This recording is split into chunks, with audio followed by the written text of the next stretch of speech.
ओम श्री गणेशाय नमः। मित्रों, मैं राघव राम मिश्रा आप लोगों का अपने इस YouTube चैनल आप और आपका भविष्य कार्यक्रम में एक बार पुनः स्वागत करता हूं। आज हम बात करने वाले हैं मीन राशि के लोगों के ऊपर राहु के राशि परिवर्तन का क्या प्रभाव पड़ेगा। अभी राहु 18 मई 2025 को कुंभ राशि यानी कि आपके 12वें घर में आ रहा है और ये 5 दिसंबर 2026 तक आपके 12वें घर में रहेगा। आपके छठे घर में केतु भी ठीक इसी समय आएगा और 5 दिसंबर 2026 तक केतु आपके छठे रोग शत्रु कर्ज स्थान में रहेगा। आप ये जानते हैं कि राहु और केतु हमेशा आमने सामने रहते हैं, साथ ही ये हमेशा उल्टा यानी वक्री चलते हैं और ये दोनों छाया ग्रह हैं।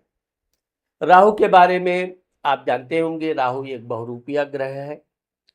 समुद्र मंथन के दौरान इसने अपना रूप बदलकर देवताओं के पंक्ति में बैठ के अमृत का पान कर लिया था। उसी समय भगवान विष्णु ने मोहिनी रूप में सुदर्शन चक्र से इसका सर धड़ से अलग कर दिया था। इसके सिर को राहु बोलते हैं और धड़ को केतु बोलते हैं। ये ग्रह इतने मजबूत होते हैं कि ये ग्रहों के राजा सूर्य को भी ग्रहण लगा देते हैं।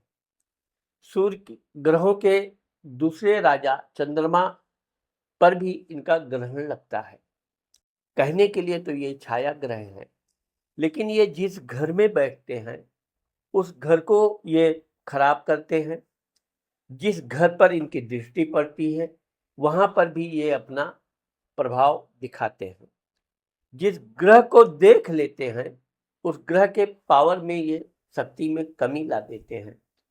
तो अब चूंकि मीन राशि के लोगों के 12वें घर में राहु बैठा है, 12वां जिसके राहु होता है जन्म कुंडली में, उसको जीवन में एक आध बार अवश्य जेल का यात्रा करनी पड़ती है। भले वो कुछ मिनट के लिए हो, कुछ घंटे के लिए हो, लेकिन 12वां राहु की ये पहचान है।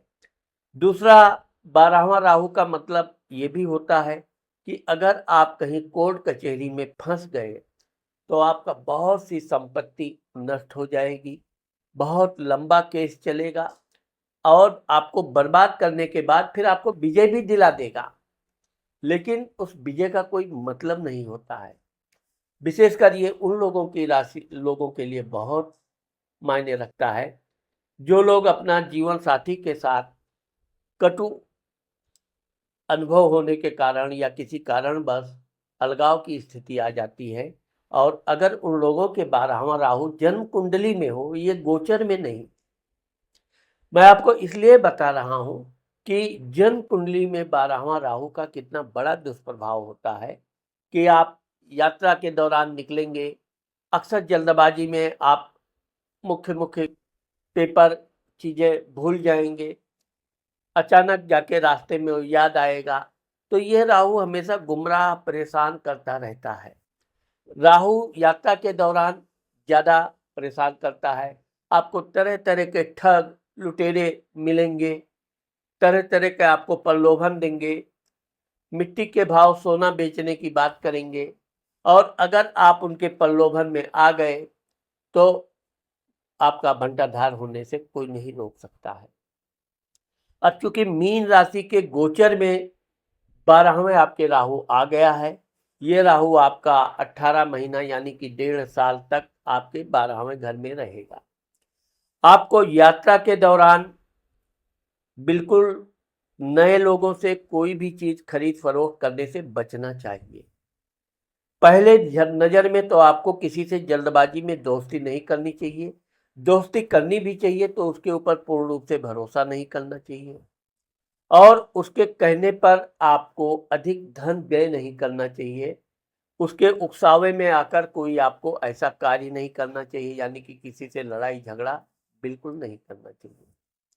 अगर आप किसी कोर्ट कचहरी से संबंधित हैं तो इस दौरान आपको सावधान रहना चाहिए। आप जल्दबाजी भड़बड़ी में कोर्ट कचहरी में महंगे वकील पकड़ सकते हैं। घबराने के कारण आप धन का बिल्कुल ध्यान नहीं रखेंगे, लेकिन आपको यहाँ पर घबराने की कोई ज़रूरत नहीं है। अगर ऐसी कोई समस्या आ जाती है, आप बिल्कुल धैर्य से काम लीजिए और एक अच्छे वकील से बातचीत कीजिए। लेकिन जल्दबाजी और डर में आप महंगा वकील खड़ा करके आप अपने धन का ही नुकसान करेंगे। होना कोई विशेष आपको नुकसान नहीं कर पाएगा, इसलिए आपको डरने की ज़रूरत नहीं है। आपको तरह-तरह का छोटी-छोटी बातों पे ऐसा डर लगेगा कि फलाना ये कर सकता है, वो बहुत बड़ा दादा है। उस तो ये सब चीज़ें, वैसे तो मीन राशि वाले निडर होते हैं, इनको डर नाम की चीज़ होती नहीं है। लेकिन राहु का प्रभाव कुछ होता है, तो राहु कोशिश करता है आपको डराने के लिए। इसमें अगर आप डर गए तो समझिए कि आप परेशान हो जाएँगे, इसलिए डरने की कोई बात नहीं है। अगर कोई समस्या आ भी जाती है तो उसको आप बहुत सूझबूझ से उसका काम लीजिए और जल्दबाजी में कोई हड़बड़ी में निर्णय नहीं लेना चाहिए। अब चूँकि राहु जहाँ देखता है, ये उस घर को भी बहुत प्रभावित करता है। अब ये राहु जो आपका 12वें घर में बैठ के आपके माता, मित्र, मकान, सुख भाव को देख रहा है। आपके मित्र आपको ऐसे-ऐसे जोक्स, हँसी मज़ाक करेंगे, जो आपको मज़ा आने की बजाय थोड़ा बुरा लगेगा। लेकिन यहाँ पर ये आप मान के चलिए कि मित्र हैं, उनके हँसी मज़ाक करने से आपका कोई नुकसान नहीं हो जाता है, मित्र-मित्र में हँसी मज़ाक चलती रहती है। यहाँ डरने और घबराने की कोई ज़रूरत बिल्कुल नहीं है। आप जिस तरह से भी अपने मित्रों का उचित जवाब दीजिए, लेकिन प्रेम से दीजिए, ना कि आप उलझ जाइए। वो कहते हैं उनको आप तर्क का बुद्धि से तर्क में ही जवाब दीजिए। मीन राशि वाले तर्क शक्ति में भी अच्छे होते हैं, तो तर्क का जवाब तर्क से दीजिए, लेकिन क्रोध नहीं कीजिए। आप घर, मकान इत्यादि बनाना चाहते हैं, बना रहे हैं, तो ये ध्यान रखिए आपके यहाँ जो वर्कर हैं, काम करने वाले हैं, उनका विशेष ध्यान रखिए। आपका वहाँ से हटना यानी आपका ध्यान उधर से हट गया, तो वो लोग भी आराम करेंगे, कोई जल्दी नहीं है। ये राहु की विशेषता होती है।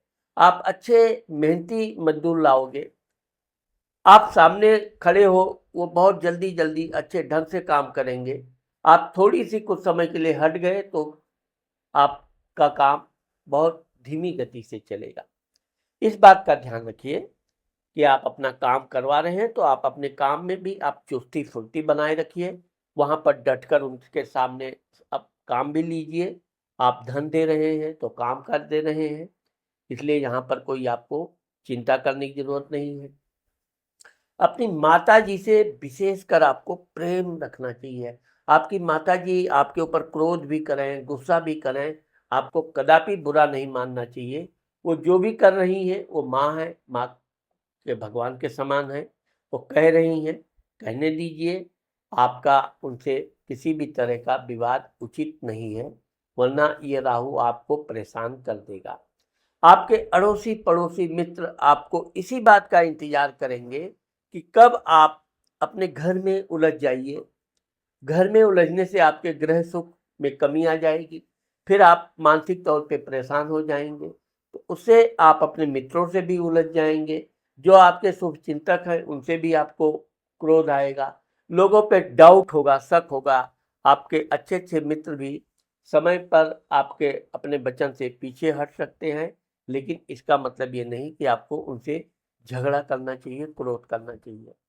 ये राहु का प्रभाव है, कुछ समय के लिए ही ऐसा होता है, बाकी आपके मित्र अपने वचन से पीछे नहीं भागेंगे, लेकिन ऐसा कुछ समय के लिए आ भी सकता है। अपने वाहन आदि के बारे में भी अगर आप वाहन आदि खरीद रहे हैं, तो अपने पेपर आदि की अच्छी तरह जाँच-पड़ताल करके ही खरीदें।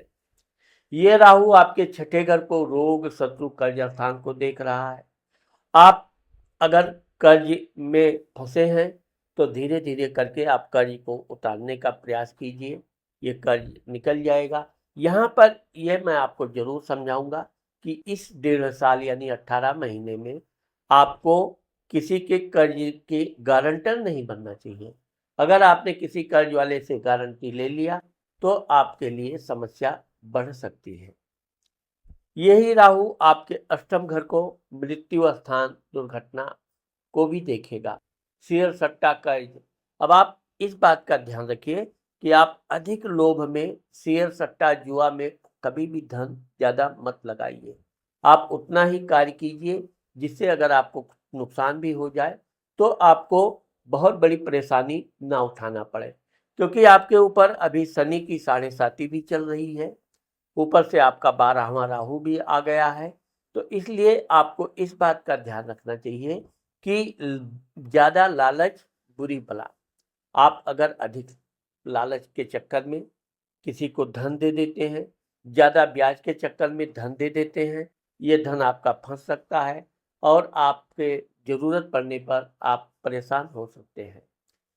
इसके लिए अगर आपका राहु की महादशा भी चल रही है तो आपको गोमेद की अंगूठी धारण करनी चाहिए। साथ ही ओम राम राहुए नमः का मंत्र जाप भी आपको एक माला करना चाहिए। और अगर और ज़्यादा आप कुछ करना चाहते हैं तो सप्त धान्य में 7 प्रकार के अन्न को मिक्स करके दान दिया जाता है। गरीबों को दान दो, गाय को मिक्स करके ये आप दान दीजिए। इससे आपका राहु का प्रकोप दुष्प्रभाव कम हो जाएगा। तो मित्रों, आज मैंने आप लोगों को मीन राशि के लोगों के राहु के राशि परिवर्तन के बारे में जो बताया है, मुझे आशा है कि आप लोगों को मेरा ये वीडियो ज़रूर पसंद आएगा। अगर मेरा ये वीडियो आपको पसंद आता है और आपने मेरे चैनल को सब्सक्राइब नहीं किया है तो अभी आप मेरे चैनल को सब्सक्राइब करना और कमेंट करना मत भूलिए। नमस्कार।